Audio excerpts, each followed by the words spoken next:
Hola recolectores, acompáñenme a abrir el libro de las historias.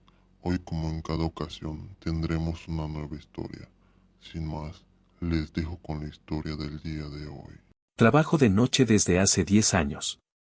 Ser trailero no es solo manejar, es aprender a convivir con la soledad, con la radio de fondo, con el latido del motor que te marca las horas cuando el mundo duerme. El asfalto se vuelve una línea interminable que apagas y enciendes en tu cabeza, y los kilómetros son una religión secreta que practicas con pulgares callosos. Esa madrugada salí de Monterrey rumbo a la costa. Cargamento de emergencia, piezas para una planta que no puede parar. Me gustan los viajes largos porque el volante me da tiempo para pensar y para no pensar. Llevaba la cabina con la radio afinada en una emisora de oldies, café frío en un termo y el GPS marcando una ruta que tenía bien memorizada. Era una madrugada cualquiera, hasta que dejó de serlo. Anochecía cuando crucé el último peaje. A partir de ahí la carretera se adelgazó como un hilo, curvas más cerradas, faros de camión que aparecían y desaparecían en la distancia, tramos sin señal. La luna estaba oculta tras nubes bajas que olían a tormenta. En el espejo retrovisor, la noche parecía comerse el mundo. La primera cosa rara fue la niebla. No era la habitual, esta se pegaba al asfalto como si fuera una manta húmeda que intentara cubrirme. Bajó del cielo como una mano lenta y me obligó a reducir la velocidad. Encendí las luces largas, pero rebotaban en esa niebla y dibujaban paredes luminosas que aparecían y se esfumaban. Miré el reloj, 2:13 de la mañana. No me preocupé. Nadie en la radio dijo nada. En la carretera, la única constante era el motor y el ruido rítmico de las gotas de lluvia imaginaria que la niebla parecía teclear en la lona. Casi una hora después, vi algo a la orilla. Una silueta recortada contra la bruma, inmóvil. Era una figura humana, de pie, junto al guardarraíl. Me sorprendió porque no había banqueta ni posta de auxilio allí. Reducí. Pensé que era un peatón perdido. Hice señas con las luces. No respondió.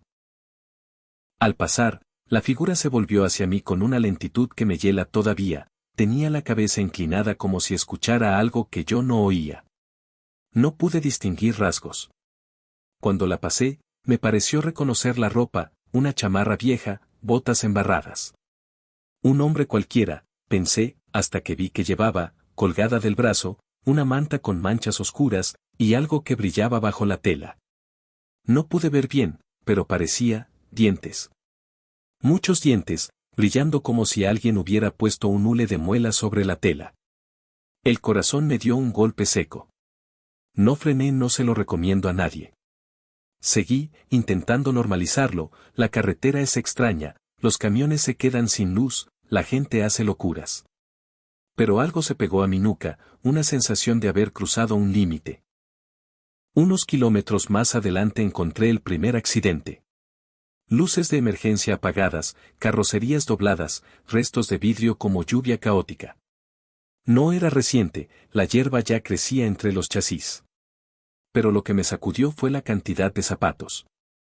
Docenas de zapatos infantiles, organizados en filas sobre el arcén, como si alguien los hubiera puesto ahí para que pasáramos y contáramos. Zapatos limpios, zapatos con cordones sin atar, zapatos sin par. Cada uno apuntaba hacia la carretera. No había cuerpos. Solo el silencio, y esos zapatos que miraban como ojos vacíos. Me detuve. Fue un impulso tonto, tomar fotos, llamar a la policía. El teléfono no tenía señal. Saqué la cámara de la cabina, hice una foto a los zapatos. En la pantalla vi otra cosa, familias, risas congeladas en un brillo fantasmal. Por un segundo, me pareció ver dentro de la lona del camión del accidente, caras asomadas, pálidas, con la boca abierta pero sin sonido. La foto se corrompió. La pantalla quedó rayada por un blanco que se movía como humo y luego, negro. Tuve ganas de marcharme, de arrancar a toda velocidad y dejar aquel tramo atrás. Lo hice, pero la carretera parecía estirarse. Parecía que, por cada kilómetro que ganaba, me devolvía 2. Las señales ya no coincidían, el kilómetro 72 aparecía 3 veces, luego desaparecía. La línea amarilla me miraba como una cicatriz. La radio empezó a hacer zumbidos y la emisora de oldies fue sustituyéndose por un murmullo que no alcanzaba a formar palabras, una especie de coro que respiraba justo detrás de mi cabeza. Subí el volumen y solo salió estática. Entonces volví a verlo, un coche negro, sin luces, estacionado en diagonal en la mitad de la carretera. Las puertas estaban cerradas.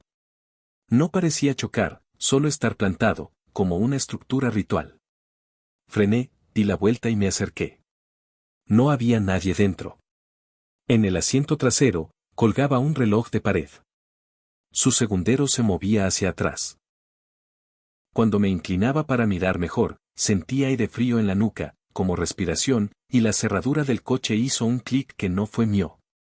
Decidí que era suficiente. Quería irme.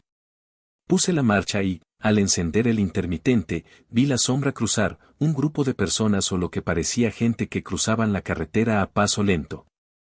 Pero no caminaban, flotaban a ras de suelo, sin rozar el asfalto. Sus cabellos y ropa se movían hacia atrás, como si un viento invisible los empujara desde el frente. Entre ellos, reconocí rostros, uno me miró de frente y era mi cara, pero más vieja, con costras en la piel.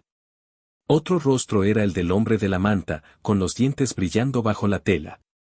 Me metieron un nudo en la garganta. El espejo retrovisor devolvió mi propio terror.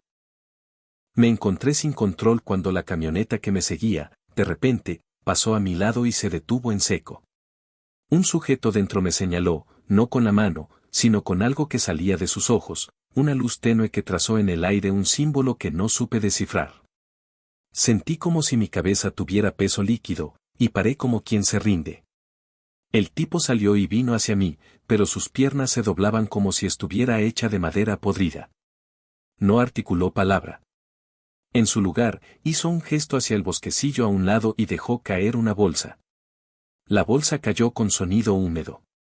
Dentro se escuchó un llanto no humano. Algo me dijo que no mirara, así que miré. Vi, por el rabillo del ojo, una columna de humo que no ascendía, sino que se arrastraba por el suelo. Llevaba impresa en su trayecto huellas pequeñas como pasos de niño. Y en la niebla, una voz, a punto de formar palabra, se volvió canción, vuelvan a casa, dijo, pero mi lengua no pudo repetirlo. No pude más. Aceleré. Empujé el camión como quien reza con el pie.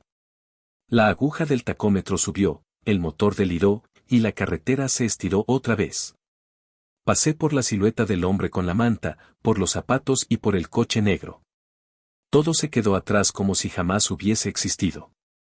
Al llegar a la salida del tramo maldito, el cielo empezó a aclarar. La niebla se disolvió en jirones. Vi una gasolinera, un semáforo. El mundo volvió con la frialdad de siempre. Llamé a emergencias. Dije lo que vi. Me escucharon con paciencia y luego amablemente me sugirieron que descansara y que describiera mi sueño.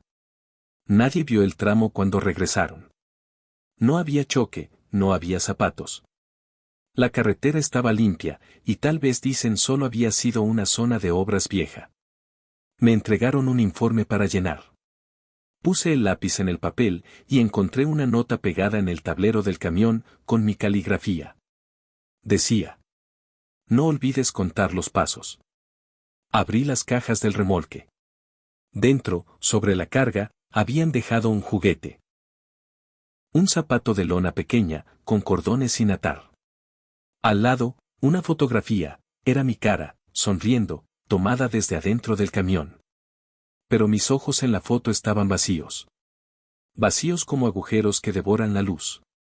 Conduje hasta la playa, descargué el pedido. Nadie notó el zapato. Nadie abrió la fotografía. Pero a la noche, cuando apagué la cabina, la radio empezó a murmurar. Y desde el portaequipajes se oyó un golpe suave, como una suela pequeña golpeando la lona. Me doy cuenta ahora, en este trabajo pagas con kilómetros y con horas, pero hay tramos que cobran en otra moneda. Hay carreteras que no te devuelven intacto. Ahora, cada vez que salgo de noche, cuento los pasos que doy al subir a la cabina. No sé si me protege. A veces me parece que cuento de más. Si alguna vez te vas a la carretera de madrugada y ves una niebla que se pega al asfalto, o un hombre con una manta que brilla, o docenas de zapatos ordenados mirando al paso, no mires a los ojos de lo que encuentres. No recojas su juguete, no tomes su foto. Y, por favor, cuenta tus pasos. Cuenta hasta que la voz se canse de llamarte y se calle de una vez. Porque algunas rutas recuerdan. Y cuando la carretera recuerda, a veces, te devuelve algo que ya no estás listo para perder.